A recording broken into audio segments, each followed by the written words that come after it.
बिस्मिल्लाहिर्रहमानिर्रहीम। हिकु fry pan में थोड़ो तेल विझी उन में कटियल बसर असां तरींदासूं। जेसिताईं बसर तरिजे ओसिताईं असां उबरियल पटाटा, उबरियल बेदा रखंदासूं। उबरियल पटाटनि में असां सावा मिर्च ऐं सावा धाणा कटे चङी तरह पटाटनि खे भूरींदासूं। लूणु, धाणा, अछो जीरो, हेड ऐं ॻाढ़ा मिर्च जॾहिं असांजा बसर तरिजी वञनि उन में शामिलु कंदासूं। चङी तरह मिलाईंदासूं बसरनि खे मसाले सां गॾु। पोइ इन में शामिलु कंदासूं उबरियल पटाटा जिन में सावा मिर्च ऐं सावा धाणा पियल आहिनि। चङी तरह बसरनि सां गॾु इन मसाले खे पटाटनि जेके असां मिलाईंदासूं। हिकु मसालो तयारु कंदासूं।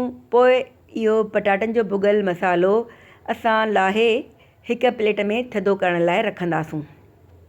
ॿिए पासे हिकु थांव में असां जेके बेदा बॉइल कया आहिनि उन्हनि जा 4 टुकर करे रखंदासूं।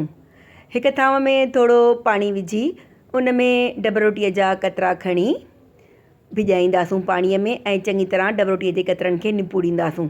पोइ इन्हनि निपूड़ियल डब रोटीअ जे मथां असां पटाटनि जो तयारु थियल मसालो रखंदासूं ऐं उन सां गॾु रखंदासूं असां उबरियल बेदे जो कतरो। पोइ चङी तरह डब रोटीअ खे असां बंदि कंदासूं। मसाले में अंदरि विझी मसालो गोल ड्रम वांगुरु यानी दुल वांगुरु असां गोल बंदि कंदासूं। गोल गोल करे सभिनी डब रोटीअ जे कतरनि खे असां इहो मसालो भरे ड्रम्स वांगुरु यानी ब्रेड ड्रम्स वांगुरु असां इनखे बंदि कंदासूं। पोइ गरम तेल में जेके असां डब रोटीअ जा इहे दुल ठाहे रखिया आहिनि उन्हनि खे चङी तरह शैलो फ्राई यानी हल्की बाहि ते ऐं हल्के तेल में असां चारों तरफ़ गोल्डन करे तरींदासूं।